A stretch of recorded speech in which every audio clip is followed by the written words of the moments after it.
दोस्तों, एक बार फिर से देश की किसान यूनियनों ने 12 तारीख के लिए किसान आंदोलन का बिगुल बजा दिया।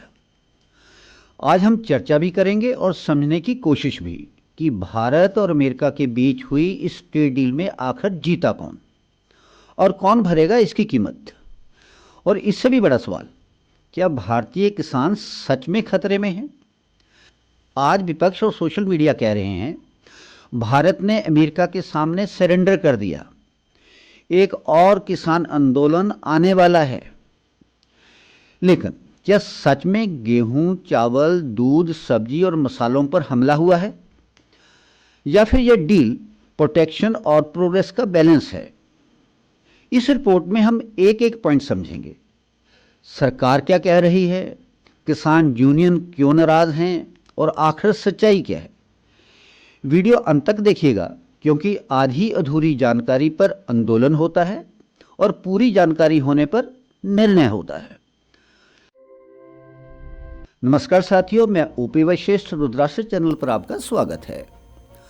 7 फरवरी 2026 को देश के कॉमर्स मिनिस्टर पीयूष गोयल ने साफ कहा, भारत यूएस में हुई नई ट्रेड डील भारतीय किसानों, डेयरी सेक्टर और ग्रामीण रोजगार को कोई नुकसान नहीं पहुंचाएगी। सरकार का दावा है कि गहन सोच विचार के बाद ऐसा टैरिफ स्ट्रक्चर निगोशिएट किया गया है जो सेंसिटिव फूड सेक्टर्स को प्रोटेक्ट करता है और साथ ही इंडियन मैन्युफैक्चरर्स के लिए अमेरिका में एक्सपोर्ट के नए रास्ते खोलता है। अब बात करते हैं भारत को इस डील का क्या फायदा हुआ। फैक्ट्स देखिए, इस डील के बाद कई भारतीय उत्पादों पर अमेरिका की ड्यूटी 50% से घटकर 18% हो गई। इसका सीधा फायदा कहां कहां मिलेगा? Textiles, footwear, leather carpets, pharma, James and jewellery, machinery और एयरक्राफ्ट पार्ट्स पर भारत को लाभ मिलेगा। यानी भारत को अन्य प्रतिस्पर्धी यानी कॉम्पिटिटर देशों पर एडवांटेज मिलना है। परंतु सबसे बड़ी बात, भारत ने अपने यहाँ क्या क्या प्रोटेक्ट किया है। अब जरा ध्यान से सुनिए। क्यों सुनिए ध्यान से? क्योंकि यहीं पर कुछ पक्षों द्वारा सबसे ज़्यादा भ्रम फैलाया जा रहा है। हमारे देश की एसेंशियल क्रॉप्स पूरी तरह से सुरक्षित रखी गई हैं।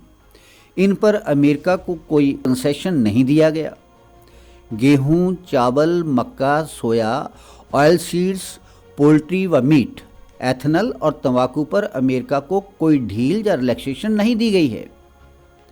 इन पर अभी भी पहले की तरह हाई ड्यूटी लगती रहेगी। यानी भारतीय किसान यहाँ सेफ है, सुरक्षित है। अब डेयरी सेक्टर देख लीजिए। डेयरी सेक्टर में 100% रेड लाइन खींची गई है। यानी दूध, दही, घी, मक्खन, पनीर, चीज़ और छाछ को यूएस डेयरी के लिए भारत में कोई एंट्री नहीं दी गई। यह भारत की रेड लाइन थी और सरकार यहाँ कतई पीछे नहीं हटी। भारतीय फ्रूट्स, वेजिटेबल्स एंड फूड अब भी सेफ हैं। डील की प्रोटेक्टेड लिस्ट में आलू, प्याज, लहसुन, भिंडी, मटर, बीन्स, फ्रोज़न और कैन वेजिटेबल दालें, पाउडर्स, केला, आम, सिट्रस फ्रूट्स और बेरीज भी प्रोटेक्टेड हैं इस नई डील में। वहीं स्पाइसेस एंड टी भी पूरी तरह से सुरक्षित हैं। हल्दी, मिर्च, जीरा, धनिया, लौंग, इलायची, अजवाइन, मेथी, सरसों, ब्लैक टी, ग्रीन टी और टी वैक्स को भी रेड लाइन दिखाई गई है। मतलब एग्रीकल्चर, डेयरी, मसाले और चाय इस डील से अछूते हैं। अब देखते हैं भारत ने कहां कहां टैरिफ कम किया।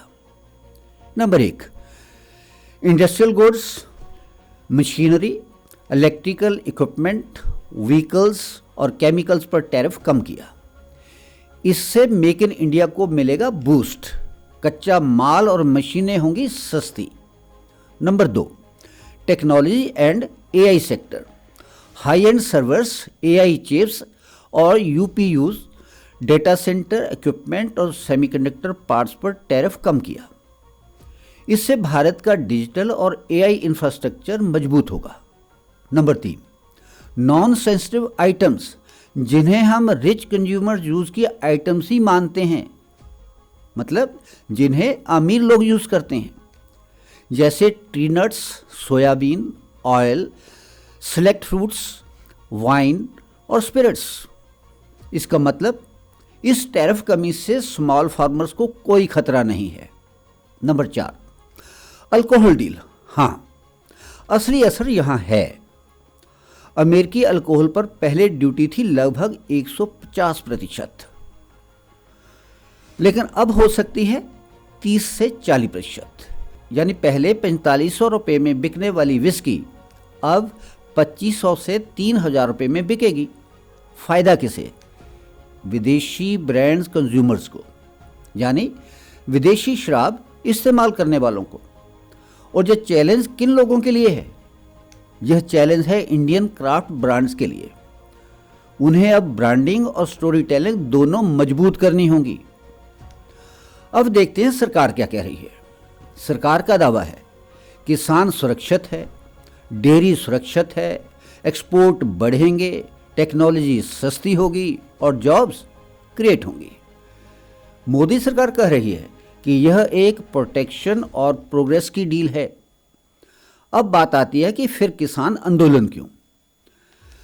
किसान यूनियनों की आशंकाएं हैं। नंबर 1, अमेरिका के सामने सरेंडर की परसेप्शन, मतलब धारणा बनाई जा रही है कि भारत सरकार ने अमेरिका की शर्तों पर सरेंडर कर दिया।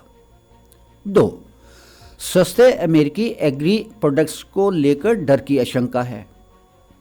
3, नॉन टैरिफ बैरियर्स हटने का भी अंदेशा है। 4, 2020-21 के आंदोलन का इतिहास भी है।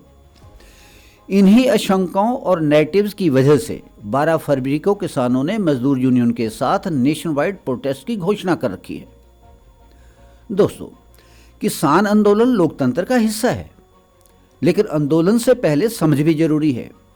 अगर गेहूं, चावल, दूध, सब्जी, मसाले सुरक्षित हैं, डेयरी प्रोडक्ट्स पर रेड लाइन है, तो डर फैलाने वालों से सवाल पूछिए।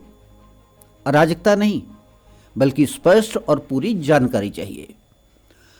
तो अंत में सवाल साफ है, किसान सुरक्षित हैं, इंडस्ट्री आगे बढ़ेगी और टेक्नोलॉजी सस्ती होगी, लेकिन राजनीति और भ्रम से सबको सावधान रहना होगा। अगर आपको यह विश्लेषण उपयोगी लगा हो तो वीडियो को लाइक करें, शेयर करें और रुद्राष्ट्र चैनल को सब्सक्राइब जरूर करें। तब तक के लिए धन्यवाद। मिलते हैं नए वीडियो में नए विश्लेषण के साथ।